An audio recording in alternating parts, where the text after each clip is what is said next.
Nous allons parler ce soir de quelqu'un dont on ne parle pas souvent, en tout cas pas chez nous. Nous allons parler de quelqu'un qui est très mal connu, même de ceux qui pensent la connaître très bien. Ce soir, nous allons parler de Marie. Marie, la mère de Jésus. On l'appelle la Vierge Marie. Chez certains, on lui donne une importance qu'elle n'a pas, et d'autres, au contraire, l'ignorent justement en réaction au trop d'importance qu'on lui donne de l'autre côté. Et pourtant, Marie, la mère de Jésus, a été une femme exceptionnelle, a été une croyante qui a beaucoup à nous apprendre. Et nous allons passer cette soirée à essayer de connaître un peu Marie, la mère de Jésus. Tout a commencé un jour avec la visite de l'ange Gabriel. Un ange qui avait un message surprenant à lui délivrer. Luc 1, verset 28, « Je te salue, toi à qui une grâce a été faite. Le Seigneur est avec toi. » Ce que nous remarquons ici, c'est le mot « grâce ». Marie a été l'objet, sera l'objet d'une grâce. Et cela est répété encore au verset 30. « Tu as trouvé grâce devant Dieu. » Souvent, on entend dire « Marie pleine de grâce ». C'est une déformation du texte. Marie n'est pas remplie de grâce. Marie n'est pas gracieuse par elle-même, mais Marie a été l'objet d'une grâce. Or, toute grâce exclut le mérite. Si je fais quelque chose qui a un mérite, ce que je reçois n'est plus une grâce. Quand j'ai travaillé pendant 1 mois pour mon patron, le salaire qu'il me donne n'est pas une grâce. C'est un salaire. J'ai travaillé pour obtenir ce salaire. Mais si je ne fais rien et que je reçois quelque chose, alors c'est une grâce. Donc Marie n'a rien fait. Marie n'avait pas de mérite particulier. Elle a été l'objet d'une grâce. Elle a trouvé grâce aux yeux de Dieu. Et cette expression, « tu as trouvé grâce devant le Seigneur », est une expression que nous retrouvons assez souvent dans l'Ancien Testament. Noé trouva grâce aux yeux du Seigneur, et il ne périt point dans le déluge. Paul a trouvé grâce aux yeux du Seigneur, et il a été appelé à être apôtre, serviteur de Dieu. Donc Marie, par ses paroles, s'intègre dans la grande lignée des serviteurs, des servantes de Dieu. Elle a trouvé grâce. Elle a été l'objet d'une grâce de la part de Dieu. Et quelle est cette grâce? Cette grâce, c'est la naissance d'un petit enfant. Cette grâce, c'est qu'elle va devenir la mère d'un petit garçon. Et le Seigneur, dès le début, met déjà Marie devant le fait, un fait très important, ce petit garçon m'appartient. Marie ne peut pas choisir le nom de son fils, comme toutes les mamans aiment le faire. C'est Dieu qui lui dit, tu lui donneras le nom de Jésus. Cet enfant s'appellera Jésus. Marie a le grand privilège, par rapport à tous les moments, de savoir que l'enfant qui naîtra sera un garçon. On aime bien savoir ces choses à l'avance. Mais jusqu'à présent, on se trompe toujours quand on le prédit. Mais pour Marie, il n'y avait pas d'erreur possible. Dieu a dit, tu auras un fils, et ce fils s'appellera Jésus. Et que veut dire ce nom de Jésus? Jésus était une forme moderne d'un très vieux nom qui signifiait l'Éternel sauve. Donc cet enfant qui va naître, ce petit garçon, s'appellera Dieu sauve, l'Éternel sauve. Ce petit enfant sera un envoyé de Dieu qui sauve. Et l'ange donne des détails. Il sera appelé Fils du Très-Haut. Et il poursuit, Dieu lui donnera le trône de David, son père. Marie était de la dynastie de David. David, le fondateur du trône de Jérusalem, le roi d'Israël. David, le chef de dynastie de tous les rois qui ont régné à Jérusalem, de tous les rois qui étaient authentiques, qui étaient légitimes. Et Dieu a promis que jamais il ne régnera à Jérusalem un roi légitime qui ne soit un descendant de la famille de David. Marie était de la famille de David. Et elle n'était pas reine. La famille royale avait été écartée.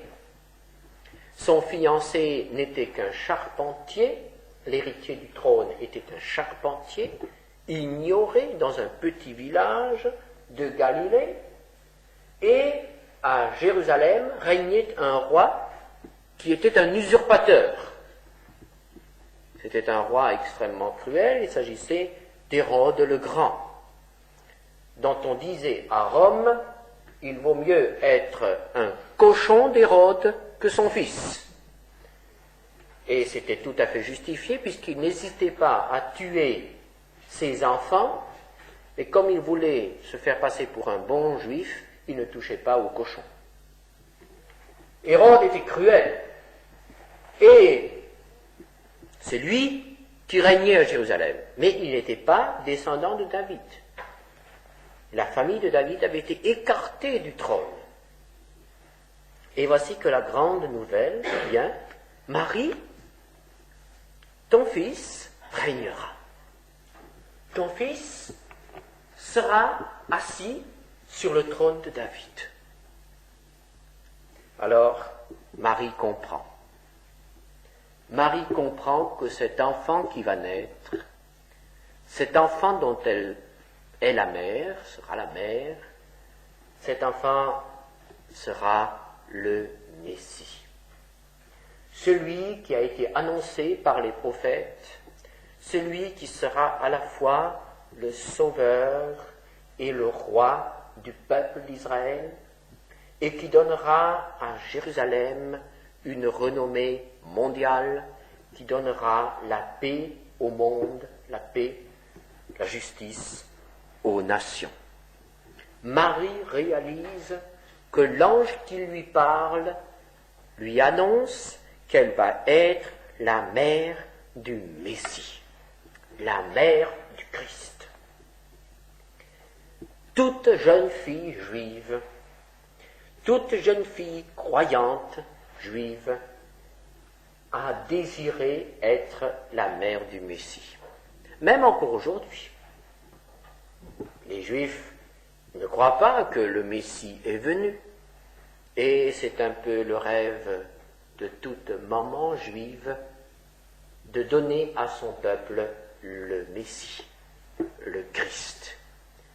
Et voilà que ce grand rêve se réalise pour cette jeune fille, cette humble jeune fille qui s'appelait Marie.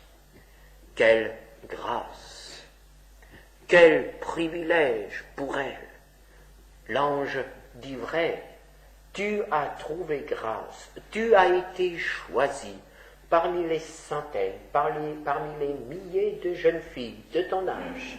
Tu as été choisi pour être la mère du Messie.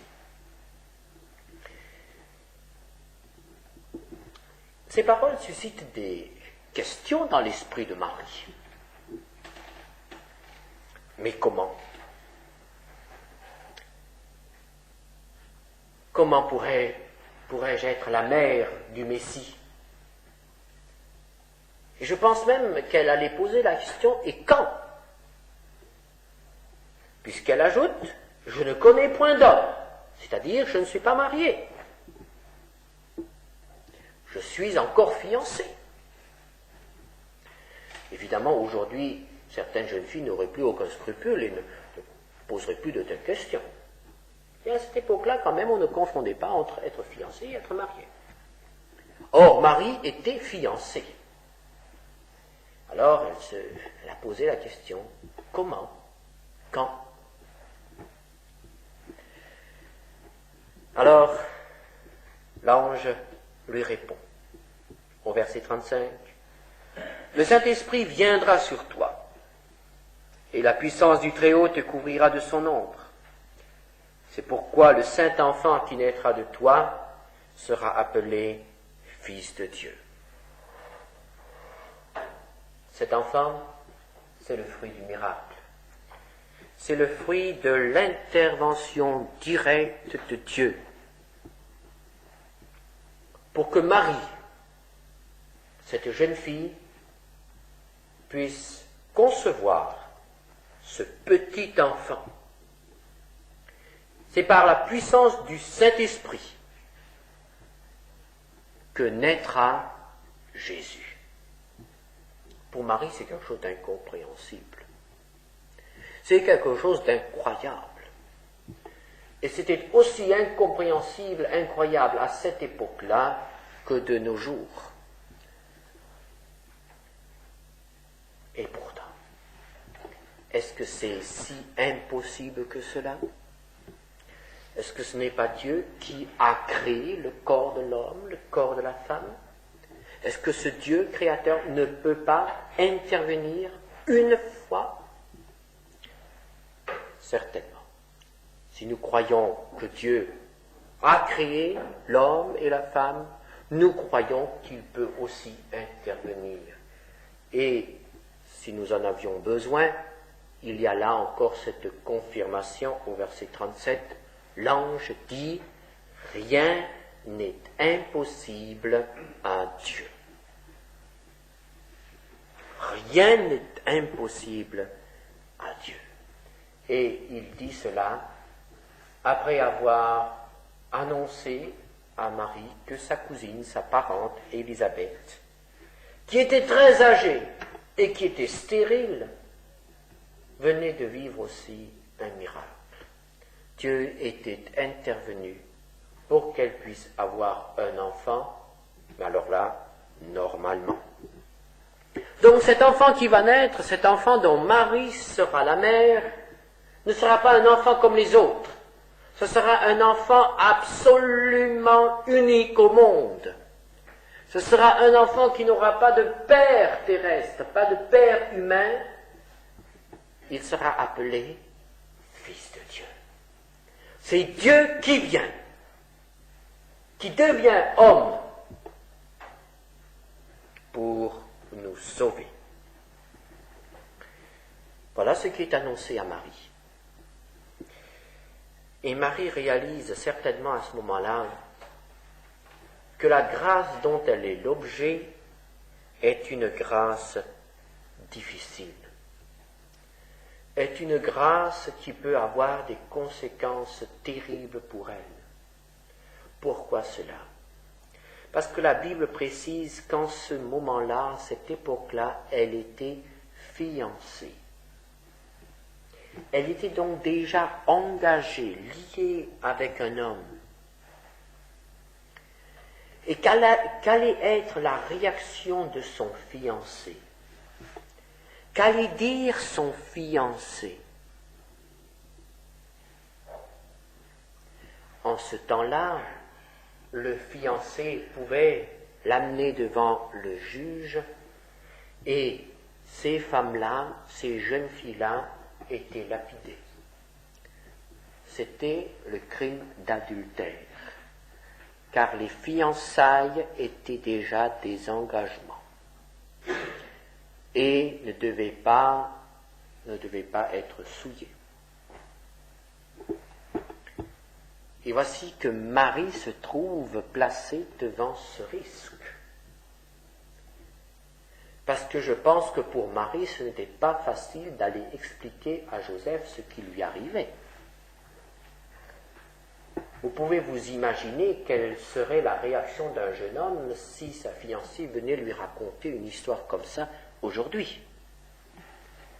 Il lui dirait « Tu repasseras, je ne crois plus au Père Noël ». En ce temps-là, c'était la même chose.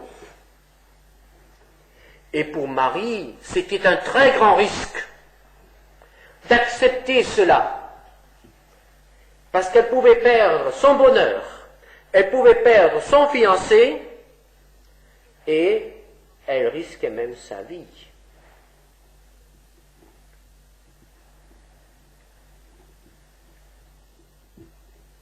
Une grâce t'a été faite, a dit l'ange pour commencer. Je pense que bien des jeunes filles aujourd'hui se passeraient d'une telle grâce, n'accepteraient pas une telle grâce, ayant peur du risque, qui est bien moins grand aujourd'hui qu'autrefois. Et pourtant, la réponse de Marie nous fait sentir qu'elle a vu le danger, mais qu'elle accepte en regardant au Seigneur. La réponse de Marie est la suivante, au verset 38. « Je suis la servante du Seigneur, qu'il me soit fait selon ta parole. » Marie accepte, malgré les risques, malgré les dangers. Marie accepte. Elle se place devant le Seigneur et a dit « Je suis la servante du Seigneur. J'accepte qu'il me soit fait selon ta parole. »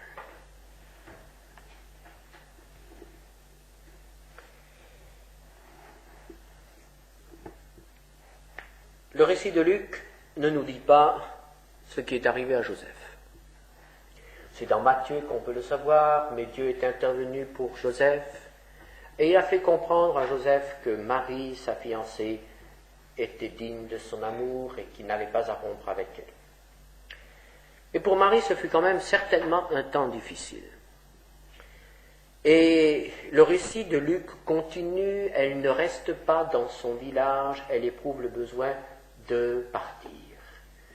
Et quittant la Galilée, elle se rend alors en Judée auprès de sa parente Élisabeth, qui a justement été l'objet de ce grand miracle. Et nous pouvons nous imaginer que Marie était bien préoccupée. Elle pouvait se dire, mais est-ce que je n'ai pas été victime d'un mauvais rêve ou d'un beau rêve? Est-ce que tout cela est vrai? Est-ce que ce qui m'arrive est vraiment selon la volonté de Dieu? Est-ce que je n'ai pas été égaré? Est-ce que j'attends vraiment un enfant qui sera le Messie promis? Et comment est-ce que tout cela va finir? Et voici Marie avec un cœur rempli de toutes sortes de préoccupations qui part et qui se rend vers sa parente Élisabeth. Et dès qu'Élisabeth la voit, elle s'écrie « Comment m'est-il accordé que la mère de mon Seigneur vienne auprès de moi ?» Élisabeth ne savait rien. Et quand Marie vient, Élisabeth, avertie intérieurement par le Saint-Esprit, reconnaît que Marie est la mère du Messie. Nous ne pouvons pas nous imaginer la réaction que produisit cette affirmation d'Élisabeth.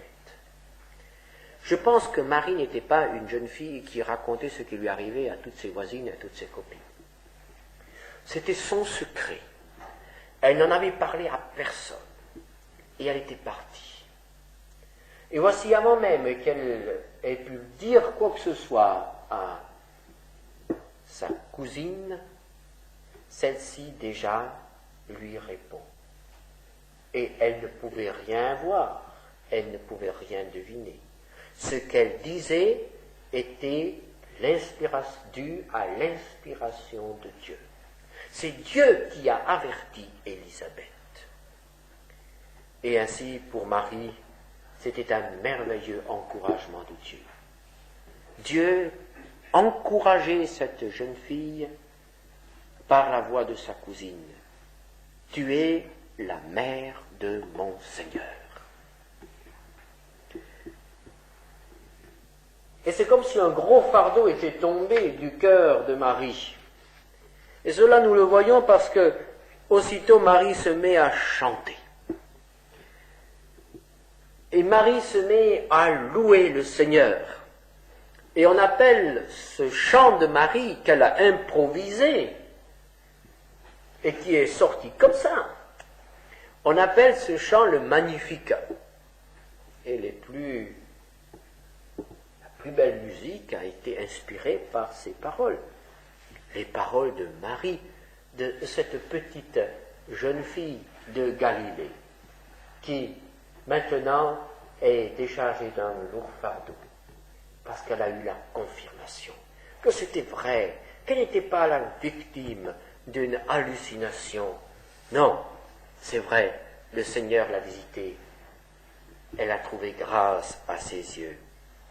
Et voici qu'elle laisse éclater sa joie. Mon âme exalte le Seigneur, et mon esprit se réjouit en Dieu, mon Sauveur, parce qu'il a jeté les yeux sur la bassesse de sa servante. Oh, combien Marie est heureuse, Dieu est fidèle, Dieu ne l'a pas trompée, Dieu ne lui a pas donné un faux espoir, Dieu l'a vraiment visitée. Non, elle n'a pas été trompée. Et elle continue, le Tout-Puissant a fait pour moi de grandes choses. Son nom est saint. Oui, elle a été l'objet d'une grande grâce. Aucune autre femme n'a jamais et ne pourra jamais faire une expérience semblable à celle de Marie, la mère de Jésus. Dieu a fait pour elle de grandes choses. Pour elle, mais aussi pour son peuple, puisque Dieu rompt le silence, un silence qui dure depuis des siècles et des siècles, et maintenant il va enfin donner le Sauveur à ce peuple qui l'attendait, mais aussi de grandes choses pour le monde, car nous savons bien que si Jésus n'était pas né, nous ne serions pas là ce soir. De grandes choses pour nous. Mais Marie n'est pas orgueilleuse. Marie ne se place pas au-dessus des autres, elle ne veut pas un trône pour elle. Elle se rappelle qu'elle est une servante, au verset 48. Il a jeté les yeux sur la bassesse de sa servante. Et ce qui est peut-être le plus beau, quand on regarde à Marie, aux vertus, aux qualités de Marie, nous voyons cette humilité, cette profonde humilité. Cette grâce dont elle a été l'objet ne lui a pas fait tourner la tête. Elle est restée celle qui était petite, qui était une servante du Seigneur. Mais quand même, inspirée par le Saint-Esprit, elle voit quelles vont être les conséquences de la visitation du Seigneur. Et dans son poème, elle exprime des idées bien révolutionnaires pour une jeune fille. Et nous voyons là qu'elle voit que le Seigneur va faire justice. Et il va se manifester contre tous ceux qui se livrent à des pensées orgueilleuses. Au verset 58, il a dispersé ceux qui avaient dans le cœur des pensées orgueilleuses.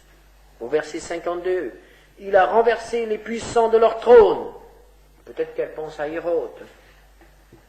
Au verset 53, il a renvoyé les riches avides. Oh, c'est vrai, en ce temps-là, les riches se glorifiaient de leur richesse et méprisaient les pauvres. C'est encore vrai aujourd'hui. Et Marie, qui était pauvre, qui était profondément pauvre, ressentait cela. Et le ressentait profondément. Et à ce sujet, si vous voulez une fois faire une étude intéressante, comparez les paroles de Marie avec celles de Jacques, qui a écrit l'épître de Jacques.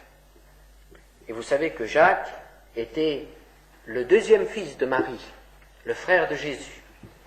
Et vous verrez que cet esprit, on retrouve dans l'épître de Jacques ces affirmations de Marie, où il est question des puissants, où il est question des riches, où il est question des pauvres, et de cette justice qui doit s'affirmer un jour, lorsque le Seigneur Jésus régnera. Donc Marie a chanté, et Marie est repartie. Elle avait du courage, elle savait, c'est le Seigneur qui l'a visitée, et le Seigneur accomplira sa bonne parole. Et nous retrouvons Marie au chapitre 2. Jésus est né, et cette naissance de Jésus a déclenché une suite d'événements extraordinaires.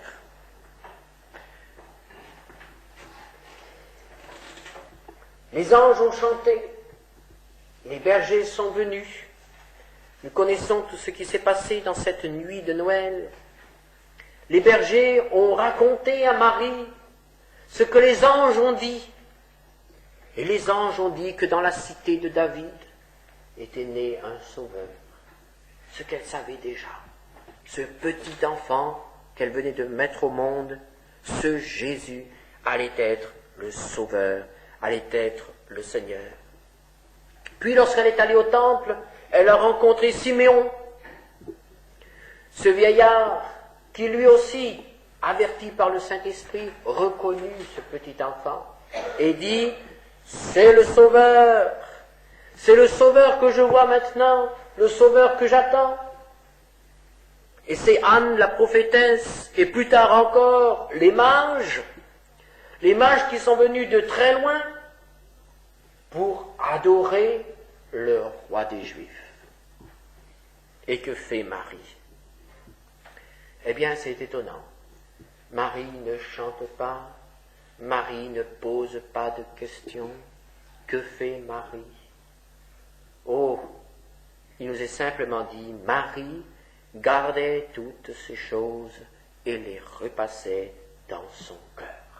Au verset 19 du chapitre 2. Marie se tait. Et nous voyons qu'à partir de ce moment, Marie doit apprendre une leçon très difficile. Pendant des années et des années, elle doit garder le silence. Ce n'est pas à elle de dire aux voisins et aux voisines que le petit enfant qui joue dans le sable devant la maison paternelle est le Sauveur, le Messie. Ce n'est pas à elle à faire connaître Jésus. Et lorsque beaucoup plus tard, à l'âge de 30 ans, Jésus quittera la maison de Marie et ira pour se faire connaître au peuple, lorsque Marie viendra et voudra un tout petit peu aider à le faire connaître, elle se fera, je dirais, remettre à sa place par Jésus lui-même, qui lui dira, femme, il n'y a rien entre toi et moi. Et pourtant, elle est sa mère. Et par là, Marie devait apprendre qu'à partir de ce moment-là, Jésus n'apparaissait plus n'agissait plus comme fils de Marie, mais comme fils de Dieu. Et que les liens de la chair étaient rompus entre lui et celle qui avait été la servante du Seigneur pour lui donner un corps. Et Marie devra ainsi garder une position de second rang. Un jour, elle entendra Jésus dire « Qui est ma mère? Qui sont mes frères ?» Ce sont ceux qui font la volonté de Dieu. Ceux-là sont ma mère, mes frères et mes sœurs. Et nous retrouvons Marie au pied de la croix. Et finalement, et c'est là notre joie, nous retrouvons Marie après la résurrection dans la chambre où les disciples se réunissaient pour prier. Marie a surmonté l'épreuve, Marie a cru, elle est restée celle qui croit envers et malgré tout, elle a accepté sa position et elle a fait l'expérience du salut comme tous les autres, car elle a dû être sauvée comme tous les autres. Et c'est ce qui est remarquable dans la vie de Marie, c'est qu'elle a été disponible pour, disons, un des plus grands services que Dieu ait demandé à une femme. Et malgré cela, elle a su reprendre sa place quand ce service a été accompli. Elle ne s'en est jamais prévalue. Elle ne s'en est jamais enorgueillie. Quelle leçon pouvons-nous en tirer ce soir? Il se peut que le Seigneur emploie l'un ou l'autre d'entre nous pour faire quelque chose d'extraordinaire un jour. Mais ce n'est pas parce que Dieu nous a employés une fois, ou ce n'est pas parce que Dieu a fait une fois quelque chose d'extraordinaire par nous, qu'après nous avons des droits spéciaux, qu'après nous avons une place spéciale. Il faut savoir de nouveau rentrer dans le rang. Il faut être disponible pour les plus grandes missions, pour les tâches les plus périlleuses même, et il faut être disponible pour rentrer dans le rang, pour être élevé comme pour être de nouveau placé au rang qui était occupé autrefois. Voilà la leçon de Marie. Malheureusement, les hommes n'ont pas accepté cette leçon et ont voulu, en quelque sorte, corriger la pensée de Dieu. Et ils ont donné à Marie une place que si elle le savait,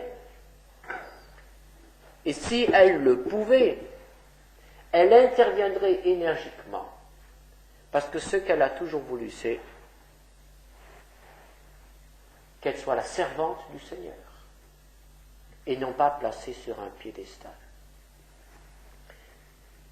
Marie doit être un exemple pour nous. La Bible ne nous permet pas d'adresser des prières à Marie. La Bible ne nous permet pas de dire qu'elle a été co-rédemptrice ou qu'elle est médiatrice. La Bible ne nous dit pas qu'elle est la reine du ciel. Au ciel, il n'y a qu'un roi, Dieu. Mais Marie est pour nous un exemple, comme Paul est un exemple, comme Pierre est un exemple, comme Abraham est un exemple, exemple de foi et d'obéissance, malgré les dangers, malgré les risques. Une jeune fille a cru en Dieu et elle a accepté la volonté de Dieu pour elle. Et Dieu a fait pour elle de grandes choses. Chers amis, si seulement nous pouvions faire confiance à Dieu, si seulement nous n'avions pas peur de nous donner à Dieu, qui que nous soyons, le plus petit d'entre nous, si seulement nous pouvions faire confiance à Dieu et être disponibles, Dieu pourrait faire pour nous et par nous de grandes choses. Et nous pourrions aussi chanter. Et nous aurions quelque chose à dire si nous laissions Dieu agir par nous. Marie n'a pas essayé de sauver ses intérêts, n'a pas essayé de mettre son bonheur à l'abri. Elle n'a pas fait passer son bonheur avant Dieu. Elle a dit, je suis la servante du Seigneur, qu'il me soit fait selon ta parole. Même si tout s'écroule, je veux obéir. Quel exemple pour nous. Est-ce que nous sommes prêts à aller ce chemin? Le Seigneur nous invite à venir à lui aujourd'hui. Est-ce que nous sommes prêts à venir?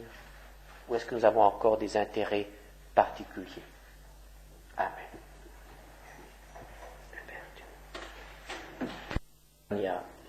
L'Éternel ne t'a point envoyé, et tu inspires à ce peuple une fausse confiance. C'est pourquoi ainsi parle l'Éternel, voici je te chasse de la terre, tu mourras cette année, car tes paroles sont une révolte contre l'Éternel. Et Anania le prophète mourut cette année-là dans le 7e mois.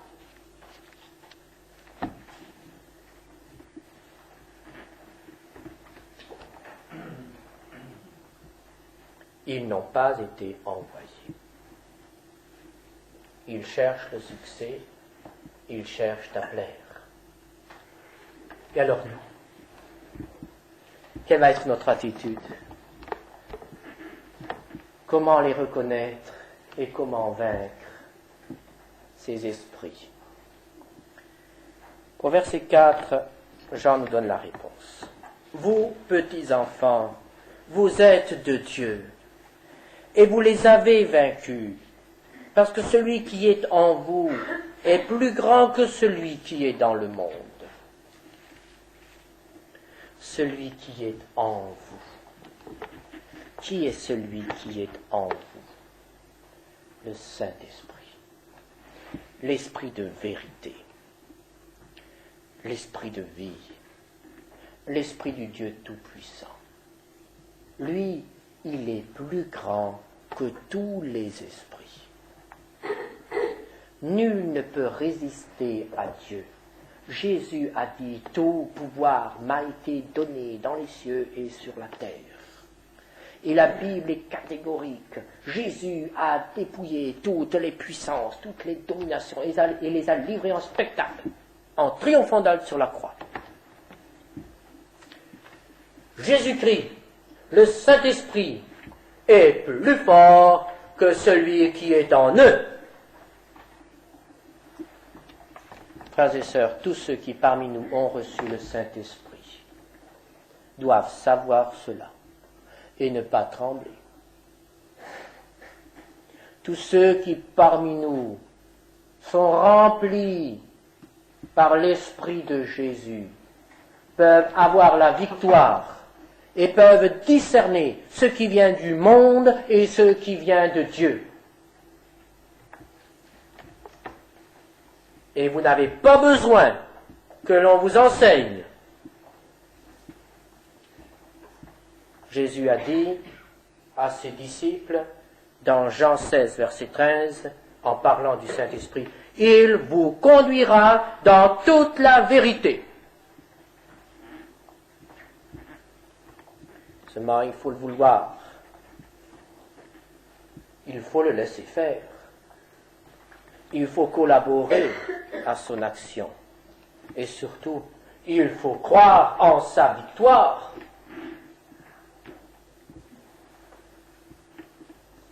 L'apôtre Paul, dans l'Épître aux Éphésiens, nous donne l'armure céleste, les armes d'en haut, pour lutter contre les esprits impurs, les esprits mauvais, qui peuvent nous harceler, qui peuvent nous séduire, qui peuvent nous faire tomber dans leurs pièges, des pièges tellement subtils.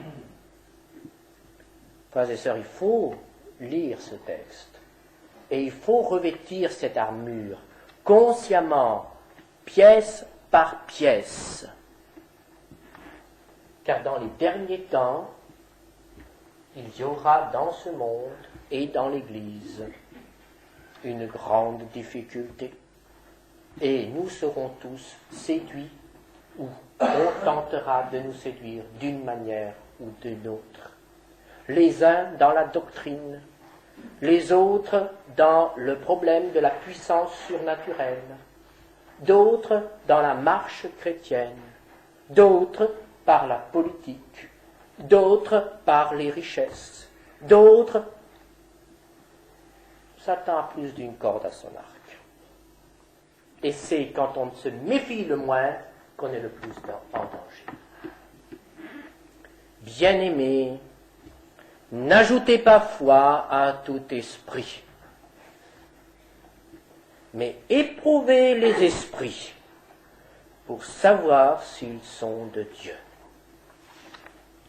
Ne dites pas trop vite, c'est bien, il a raison. Éprouvez d'abord l'origine